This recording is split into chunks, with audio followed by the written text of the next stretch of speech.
নিজের কথা ভাবা হয়নি, নিজের কথা ভাবা হবে না।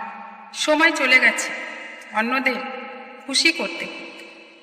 প্রিয়জনের মুখে একটুখানি হাসি ফোটাতে চেয়ে নিজের কষ্টগুলো হৃদয় বাক্সে জমা হয়েছে। নিজের চোখের জল লুকিয়ে অন্যের চোখের জল মুছে দিয়েছি। নিজের মনের ব্যথা আড়াল করে অন্যের শখ পূরণ করেছি, দুঃখ ভাগ করে নিয়েছি। দিন গেছে, রাত কেটেছে, কত বছর পার হয়ে গেছে, সবার ভালোর জন্য ছুটেছি, কিন্তু কেউ বুঝল না এই মানুষটারও একটা মন আছে, তারও কিছু স্বপ্ন আছে, শখ আছে। দিনের পর দিন পরিশ্রম করে সাদামাটা জীবন কাটিয়ে কারো মন জয় করতে পারিনি, কারো কাছে নিজের মূল্যটা বোঝাতে পারিনি।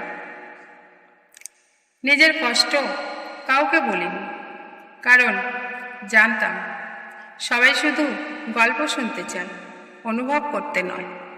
তাই চুপ থেকেছি। কিন্তু আজ বুঝি চুপ থাকা মানেই দুর্বলতা নয়, বরং এটা শক্তির সবচেয়ে নিঃশব্দ রূপ। আজ হঠাৎ থেমে মনে হয়, আমি কি ভুল করলাম? নিজেকে এভাবে হারিয়ে ফেললাম কেন? এতটা ভালোবাসা, ত্যাগ, পরিশ্রম সবই কি বৃথা গেল?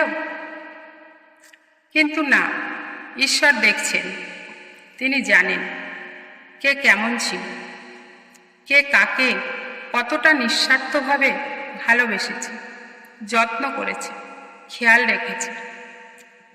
তাই হে হৃদয় ভাঙা মানুষগণ, শুনুন, মানুষের মন জয় করতে না পারলেও স্রষ্টার কাছে প্রিয় হয়ে যাবেন, এটাই জীবনের সবচেয়ে বড় সফলতা। নিজেকে বদলানোর কোনো প্রয়োজন নেই।